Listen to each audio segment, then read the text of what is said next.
Ahuva Gruen is a seasoned fractional CFO dedicated to transforming businesses and unlocking their full financial potential. With over 20 years of experience, she specializes in providing clarity and insights to entrepreneurs struggling with their finances. As a former CFO of a large corporation, she has a proven track record of significantly increasing revenue, securing financing, and expanding services. Now, as a founder of her own business, Ahava leverages her CPA and CFO background to guide companies towards growth and profitability. With a focus on strategic analysis, she collaborates with clients to make informed decisions, optimize pricing, and eliminate financial obstacles. By joining clients in the C suite as a visionary advisor, Ahava empowers businesses to soar to new heights and achieve their long term goals. And before we hop into the podcast, a quick word from our sponsor, Deep Wealth and the Deep Wealth Mastery Program.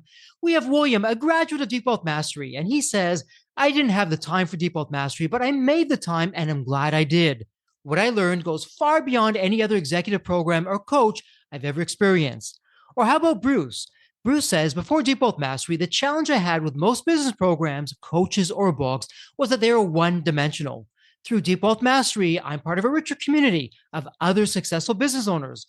The ideas shared forever changed the trajectory of the business, and best of all, the experience was fun. And we'll round things out with Stacy.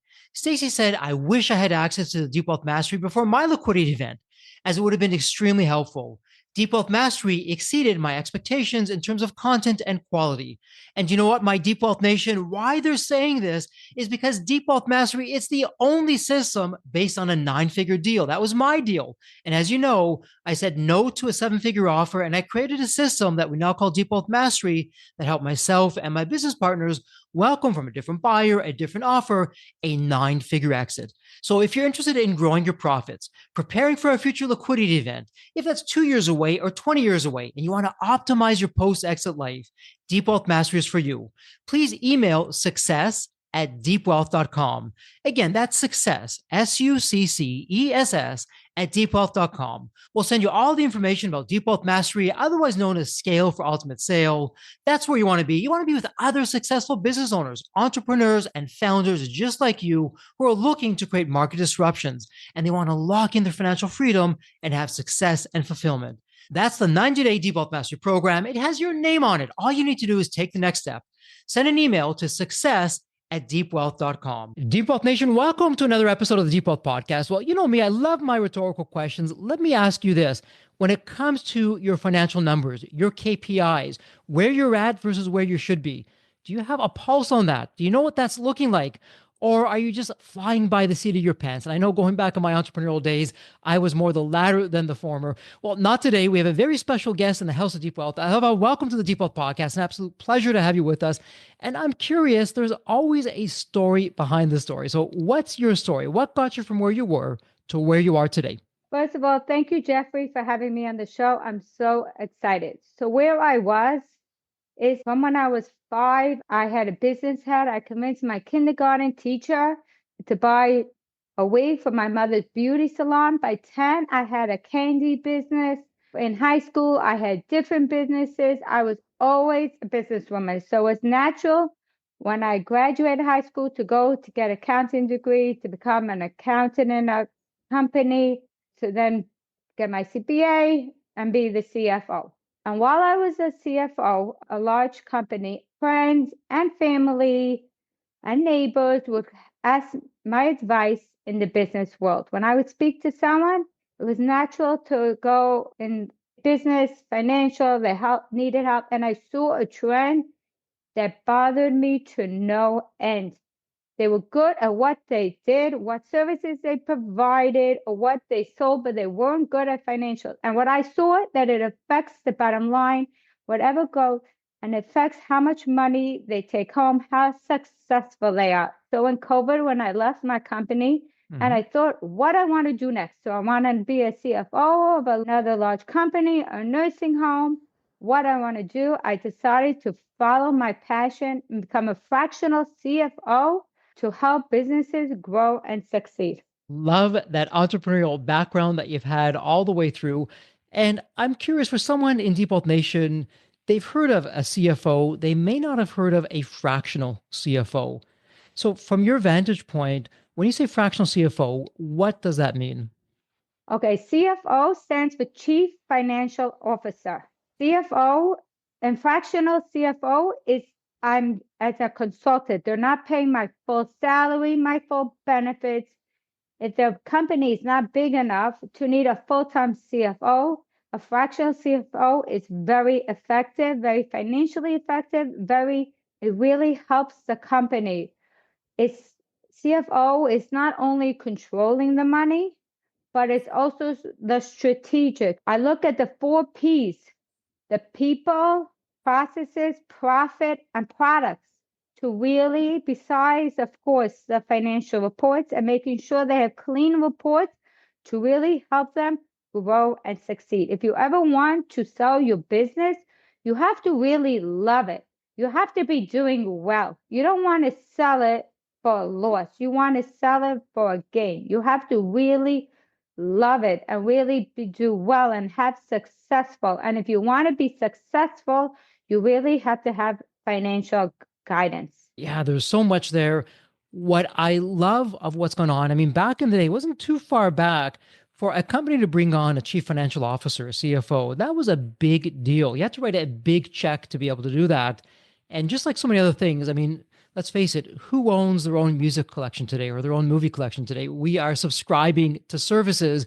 And the same kind of thing, subscriptions, in this case, fractional services, has happened for entrepreneurs and for business. And so, if I'm an entrepreneur and you can say, Jeffrey, you're on base or off base, perhaps down the road, I could write the check for CFO. But if I can't do it right now, I can bring on someone like yourself, fractional. So I'm not taking the full brunt of what you would normally look to charge for your services.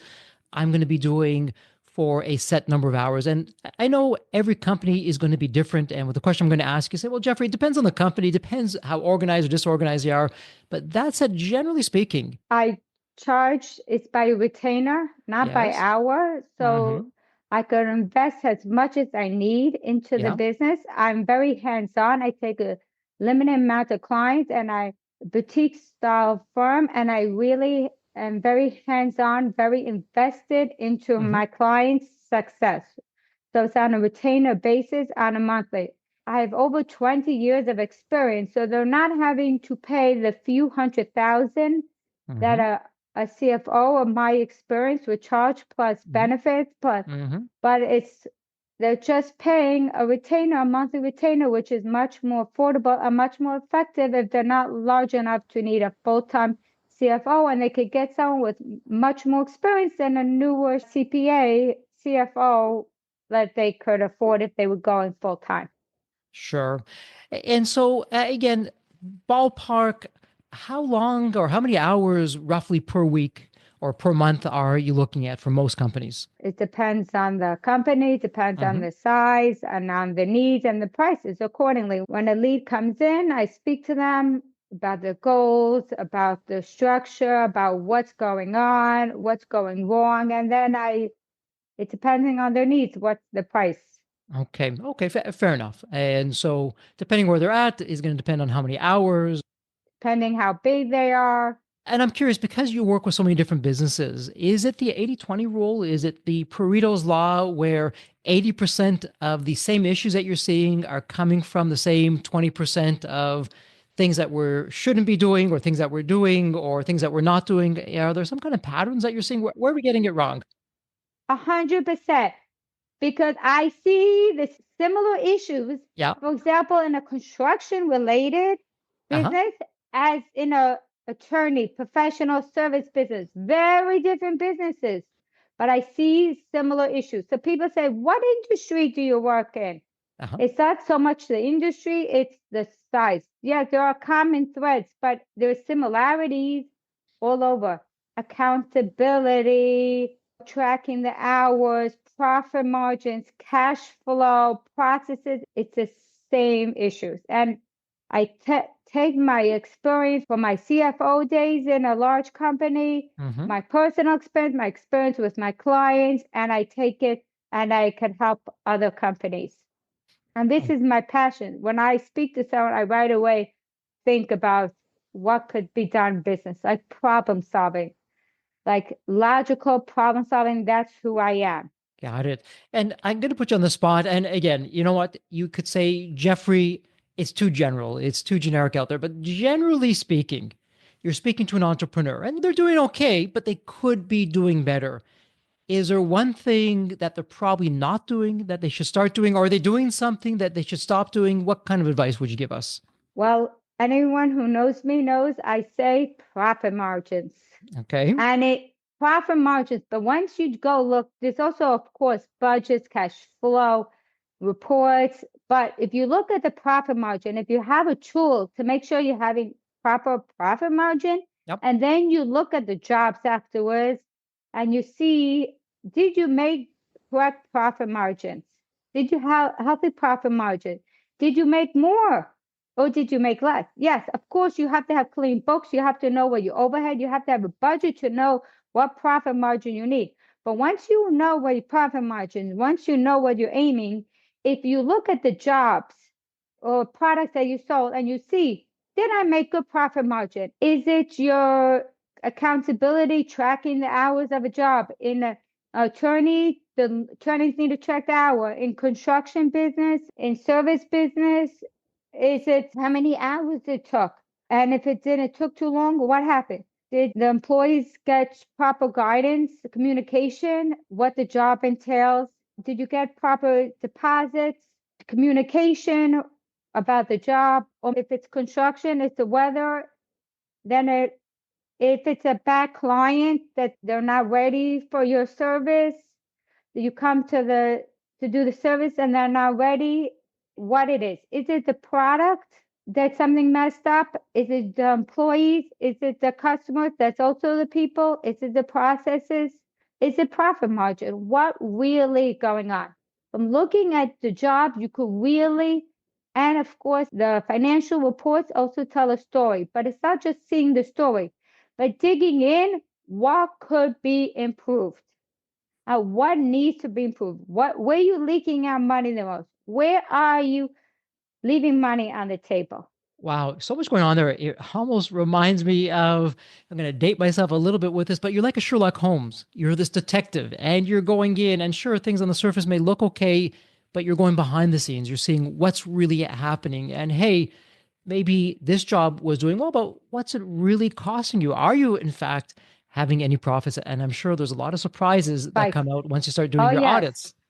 but it's not just audits. I'm in it for the company. There is tax accountants Uh-huh. that are very focused on compliance, but I am CFO.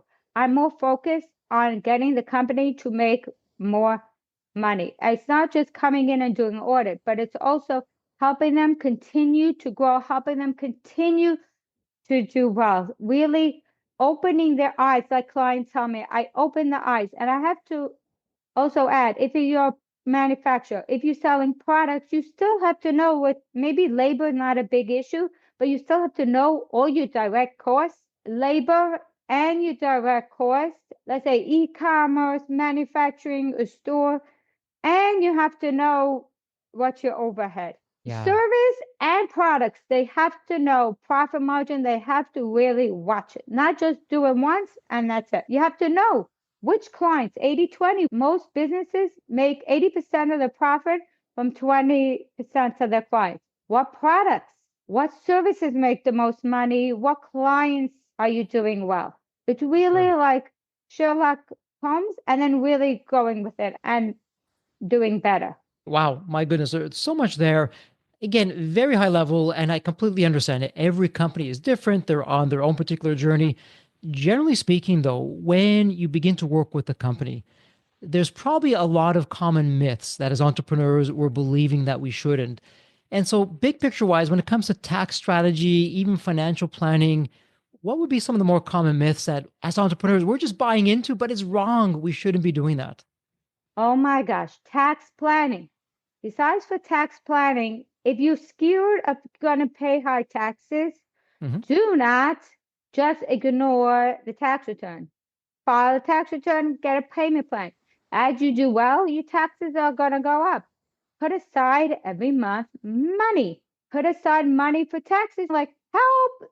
There's no money at the end of the year. And I just want to bring to awareness, if a Hmm. business is not doing well, I had this with a client that came in. I came in, I turned around the business, making nice profit. And then he owes taxes. And I said, yes, you have to put money aside. But like, why am I paying taxes? Where's my money? I didn't take home that much money. If you're in debt from before, if you owed debt from before, or worried, or accounts payable, or you took out a loan and you weren't making money because you didn't have right profit margin, you didn't have right processes, then even when you're making money, you have to pay down your debt, your accounts payable, your loans, but you still have to pay taxes on that money. It's still your income. Even it's not how much money it's in you took out. It's how much profit your business made. And on that topic, I see this all the time. And if people are scared or they didn't do well and then they didn't file taxes, then you're going to pay interest and penalties. It is not a good idea to just ignore taxes. No one wants to pay Uncle Sam, but part of being successful is paying Uncle Sam, paying the high. And another thing is, which I see all the time, is businesses keep your personal expenses and business separate. It's important for taxes, and it's important also to have a clear picture of what's going on in your company. Couldn't agree more. In fact, what you're talking about in the Deep Wealth 9-step roadmap, we're talking step 4. This is you're doing an internal audit, due diligence, EBITDA adjustments, where as a business owner, maybe I put lifestyle expenses through, or heaven forbid, maybe I'm putting some personal expenses through that I shouldn't. But when it comes time to either raise capital or have your exit, well, I'm showing a lower profit. And now that's going to mean a lower enterprise value. And you can say, Jeffrey, on base, off base. We advise our clients going through our flagship program, the 90-day Deep Wealth Mastery Program, stop these personal expenses, stop these lifestyle expenses, take them out of the business. Yes, you'll pay more taxes, but you'll have a more valuable company. You'll have an you'll investor. have a clear picture of what's going on. Yes. For yourself, for others, clarity is number one. You have to know what's going on. I hear businesses, I didn't take any money out. I didn't take any money out when I started with them. But when you really clean up the books and you get clarity, then they see what they took out or what they didn't. Number one, a business needs clarity to exit, but it needs also clarity while they're running the business. You have to know what's going on in your business. Absolutely. And so let me ask you this. When it comes time to give that business clarity, generally speaking, back of the envelope, how long does that take you to sort through everything, get everything in order? Okay, now we have some clarity from this point forward. We have some transparency. We know exactly what's going on. Ballpark, roughly how long would that take you? It all depends on how messy the books are. What's going on. It depends if they had someone running the books, did they do it right or not? I see a range from a month or two to 2-3 years. I usually don't go back 2-3 years. I usually will go back to the beginning of the fiscal year. But if they didn't file taxes, they have to build some type minimum books to file taxes, because like I said, the longer you wait, the more you'll get penalties, you'll get interest. It doesn't go away. Uncle Sam is not going away. Yeah, I unfortunately, for better or for worse, couldn't agree more. But, on the flip side, how I like to look at it, I know people groan, oh my goodness, I got to pay this tax. But to me, if I'm paying taxes, it means my company's profitable. And that's always a good thing. Hopefully, I'm paying a lot of taxes because I have a lot of profits. And this is a very good thing that I'm able to do. Exactly. And so big picture wise, again, when you begin to work with the companies, and I know you're doing a lot of things, my goodness, you're helping. Well, what's the business model like? Are we charging too little, which we probably are? Should we be charging a little bit more? Are we in some areas that we simply shouldn't be in? So you're doing all those different kinds of things, but walk us through, again, where would be some of the biggest pitfalls that I'm probably not aware of as a business owner that you're coming in? Hey, Jeffrey, probably didn't know this, but here's what you should know. Accountability. Okay, talk to us. Accountability. What's going on with accountability? Accounting is accountability. And discipline is the choice, what I want now to what I want most. You could have processes, but are you following? You could have software. Are you following? Are you using it? Are your staff using it? I had a meeting with a client last week. He was supposed, for example, get insurance, liability insurance. Talk is cheap. Did you follow through? Did you get the insurance?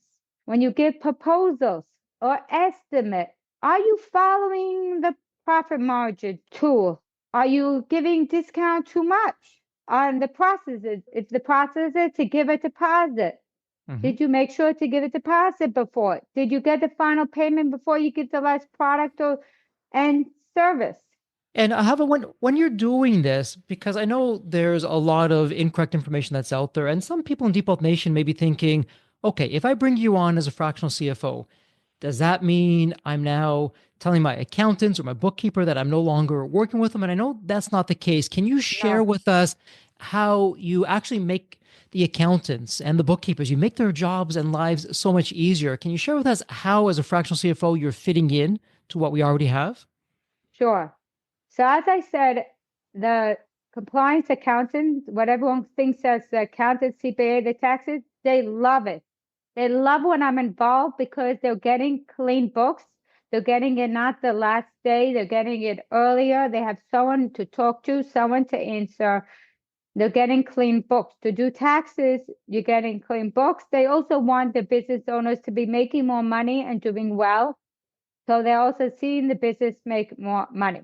And on the other hand, the bookkeeper is data entry, but the bookkeeper love it too because they have someone who understands financial, who understands the business end to guide them, to ask questions. I teach them about how to put things in or answer questions, or I'm there to do the strategic and to help them and to guide them. I'm not taking away the bookkeeper job.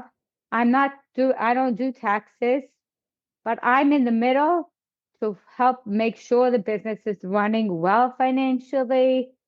I also believe in very much in a team approach. When I go into a business, I ask the bookkeeper, I ask the staff members that I speak to, is anything that's going right? What's going right? What's going wrong? I ask their input. I make them feel valued. I take into account one of my clients, the bookkeeper and the staff love it when I'm there, depending where they are, if I'm at Zoom or in person, but they love it. It's an address way to talk to. Yeah, my goodness, there's so much going on there, but really you're an extension of the team, you're an additional resource. And here at Deep Wealth, we're really all about a few things. We're all about, okay, how do I increase my profits today while I prepare down the road for either a future exit or maybe I'm going to be doing a capital raise to get some investors to invest in the business. And what we've already spoken about. Well, Jeffrey, I'm going to come in, I'm going to help increase your profits because I'm going to look at the transparency. I'm going to be looking at what you're doing, what you're not doing, where maybe you're charging too little or what you need to do on that side. And also, number one, even before anything strategic, Yeah. in order to get capital fund, loan from the bank, a loan from private investors, or exit, you have to have clean books. You have to have clean processes. Number one is clarity to know what's going on, what services you're making money, what services you're not. If you're not making money, is it a lead magnet or why are you doing it? Hmm. And then it's the strategic. Any investor, anyone wants to see clean reports. And so walk us through that because it's one thing that I'm going to be increasing profits. That's really internal. I'm not necessarily dealing with the outside investor or buyer.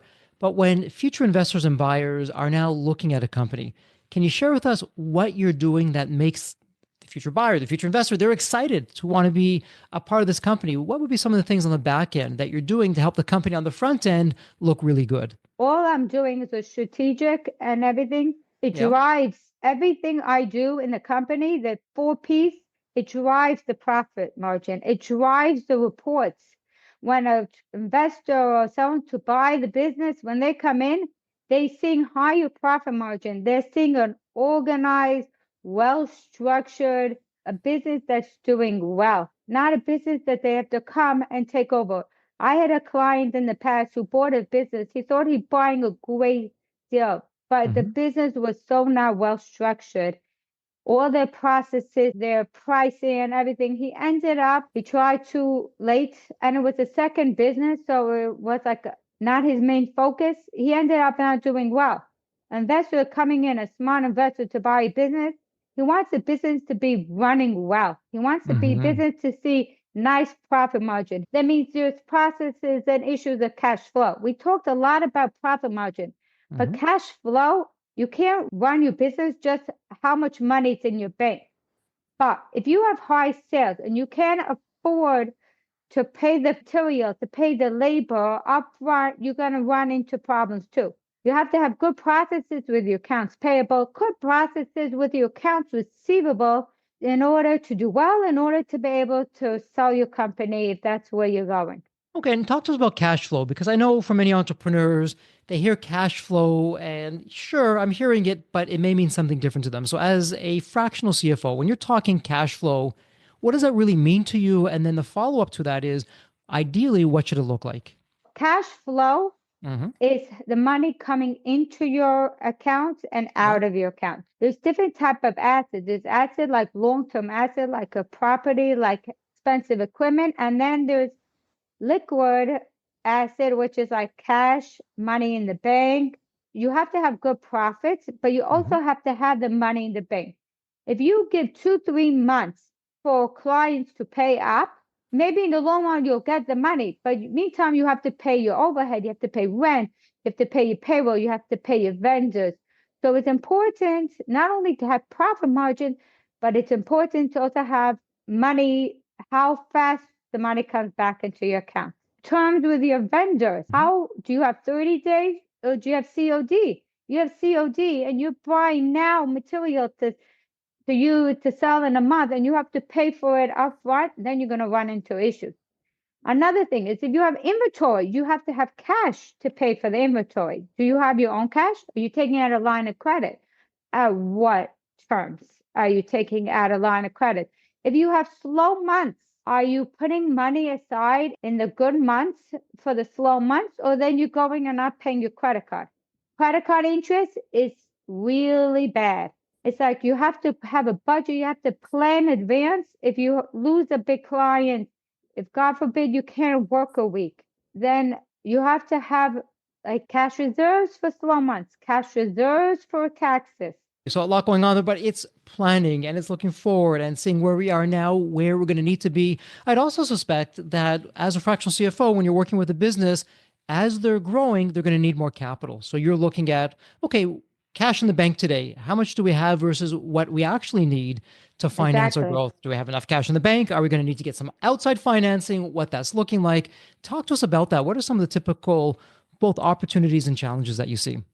When you're looking to invest in a new product, Hmm. or you have to look at the return on investment, how much profit you'll make, what's the risk, and how much cash do you need? If you take a huge job, let's say a huge job painting a building, for example, you have, and you're only going to get a deposit up front. You have to have the cash flow, the cash to pay the labor all along, to pay for the material. Do you have the process? Do you have the cash?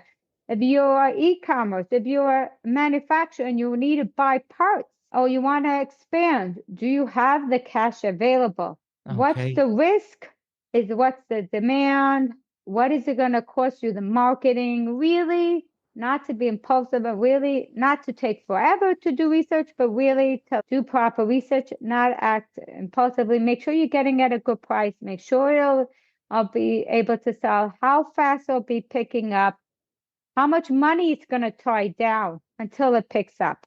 And I'm wondering, and again, I know you could say, well, Jeffrey, listen, every company is going to be different. And granted, that's the case. But generally speaking, what would be the biggest mistake that you're seeing most businesses make? The biggest mistakes, it depends. Profit margins, cash flow, accountability, really having like knowing, opening their eyes. I'll tell you, the biggest mistake that businesses make is closing their eyes to the financial. That is the biggest mistake. Business owners I see a lot of time are willing to admit and to get the help with sales, with operation, but they're not willing to open their eyes to what's going on financially and to get the guidance and help. I met with a business owner and he's talking to him and he's painting a nice rosy picture, but he's not so happy with his bookkeeper and he can't take money out and he had over 5 million in sales last year. And I said to him, 1 minute, you can't afford to have proper guidance. You can't afford to have a proper bookkeeper. You're not taking money home from your business and you're paying You had $5 million in sales and you're painting that everything is okay. Something is really off. The picture does not make sense. And then he admitted what his issue was and we spoke about it.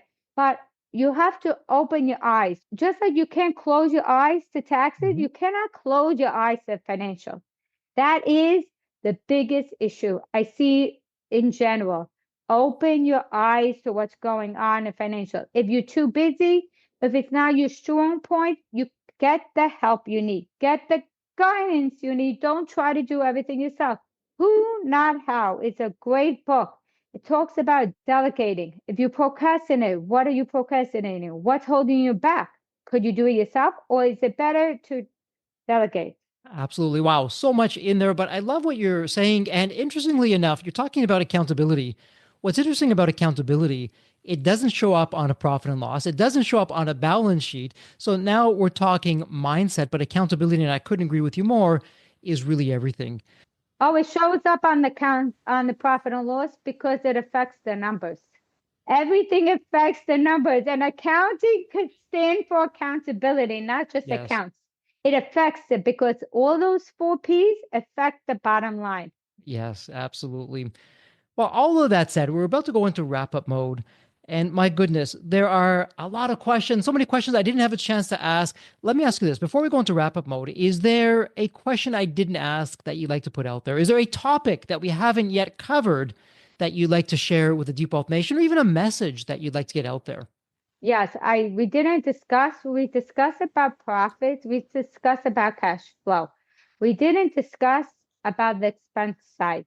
Okay, talk to me. About it's so important when I look at the profit and loss, after I clean it up and after we look into what services, what location, what products, how much we're making, how we now, we also have to look at the expenses, the overhead, the direct costs. Where could we save money? What do we should spend more on? What should we spend less on? Are you overpaying your staff? Are you paying too much in research development? You have an office too big that you don't need and you're paying so much rent. Where you're leaking out money. And that Mhm. I find is so important. How much money you spending on meals and entertainment? It's so important in businesses. It's so important in personal. And for example, in personal, you could be making $1 million taking out, but if you're spending money and you're just wasting it or not watching, you could blow it. If you take out too much money for your business, for all your expenditures, you want to be able to milk your cow, your business for years to come, or until you sell it, and not just have a big barbecue. Yeah, I love that. And what is particularly interesting about this, with you coming in as a fractional CFO, it's not personal. You are seeing the trees from the forest, whereas so often entrepreneurs, business owners, we're not able to see that. And you're coming in, hey, Jeffrey, have you thought about this? Or why are you doing that? Or why Mm. aren't we doing this where you're not even doing that? So I love the not only the accountability that you're bringing, but it's really an independent point of view that you're sharing that I may not be able to get otherwise. A lot of entrepreneurs are go-getters. They have ideas, they run, they jump from thing to thing. But I'm like the grounding financial like voice of accountability, of grounding. Don't just jump in, look at it, know what's going on. Don't just run and expand your business or spin your wheels really to really move the company. Not just you working to live a lifestyle, to take home money for yourself, for your family, not just to spin your wheels. It's not just a hobby. Yeah, I couldn't agree more. Very well said. And actually, from that great advice is a perfect segue into our wrap up. And it's a tradition here on the Deep Wealth podcast where really it's a privilege, it's an honor for me to ask every guest the same question. So I'm going to set this question up for you. It's a fun one. When you think of the movie Back to the Future, you have that magical DeLorean car that can take you to any point in time. So, Hava, imagine now it's tomorrow morning. You look outside your window. Not only do you see the DeLorean car, it's curbside. The door is open, it's waiting for you to hop on in, which you do. And you're now going to go to any point in time. Perhaps it's a Hava as a young child, a teenager, whatever point in time it would be. What are you telling your younger self in terms of life lessons or life wisdom? Or, hey, Hava, do this, but don't do that. What would that sound like? You could do it. Believe in your dreams. Go for it. Don't let anyone stop you. Even if you're not perfect, go for it. Once you start, don't stop. I love Don't. that. Go for it. Believe in yourself. Once you Just go for it. start, Believe in you your dreams. finish. My Yes. father said to me when I was studying for the CPA and I wanted to drop out, Uh-huh. he said to me, Ahuva, you started, you finished. And I'm so grateful. Absolutely love that. And just believe in yourself. Go for it. You can do it. It's, you know what, we don't hear that often enough today. And let me ask you this before we officially wrap things up. As a listener in Deep Wealth Nation, if I have a question, I want to reach out to you, I want to speak with you, where would be the best place online to reach you? The best place is either LinkedIn, Ahuva Gruen. You Yeah. could DM me on my website, Ahuva CFO for short, agfinancialcpa.com. And I have a freebie for the listeners of the show, the 10 biggest mistakes businesses make, and more important, how to avoid them. Love that. Okay. And how would someone in Deep Wealth Nation get that? Do they go to a website? Are they emailing you? What does that look like? Either they could get it on my website or they Okay. could DM me on LinkedIn, whichever one is easier for them. And Deep Wealth Nation, great news here. It doesn't get any easier. It's all in the show notes. It's a point and click. Well, Ahuva, congratulations. It's official. This is a Thank you. wrap. And as we love to say here at Deep Wealth, may you continue to thrive and prosper while you remain healthy and safe. Thank you so much. Thank you so much. It was a pleasure to be on your show. So there you have it, Deep Wealth Nation. What did you think? So with all that said, and as we wrap it up, I have another question for you. Actually, it's more of a personal favor. Did you find this episode helpful? Have you found other episodes of the Deep Wealth Podcast empowering and a game changer for your journey? And if you said yes, and I really hope you did, I have a small but really meaningful way that you can actually help us out and keep these episodes coming to you. Are you ready for it? The dramatic pause. I'll just wait a moment. Drum roll, please. Subscribe. Please subscribe to the Deep Wealth Podcast on your favorite podcast channel. When you subscribe to the Deep Wealth Podcast, you're saving yourself time. Every episode automatically comes to you. And I want you to know that we meticulously craft every one of our episodes to have impactful strategies, stories, expert insights that are designed to help you grow your profits, increase the value of your business, and yes, even optimize your post-exit life and your life right now, whatever you want that to look like. And every time you subscribe and a fellow entrepreneur subscribes, it's a testament to how together, yes, we are changing the social fabric of society. One business owner at a time, one liquidity event at a time. So don't let the momentum stop here. Subscribe now on your favorite podcast channel. You'll never miss an episode. You'll be the first to hear from the top industry leaders, the innovators, the disruptors that are really changing and shaping the business world. And maybe you're commuting, maybe you're at the gym, maybe you're taking a well-deserved break that we spoke all about on this episode. The Deep Wealth Podcast, it's your reliable source for the next big idea that could literally revolutionize your business. So once again, please hit that subscribe button, stay connected, inspired, and ahead of the curve. And again, your next big breakthrough moment, it might just be one episode away. Maybe it was even this episode. So all that said, thank you so much for listening. And remember, your wealth isn't just about the money in the bank. It's about the depth of your journey and the impact that you're creating. So let's continue this journey together. And from the bottom of my heart, thank you so much for listening to this episode. And as we love to say here at Deep Wealth, may you continue to thrive and prosper while you remain healthy and safe. Thank you so much. God bless.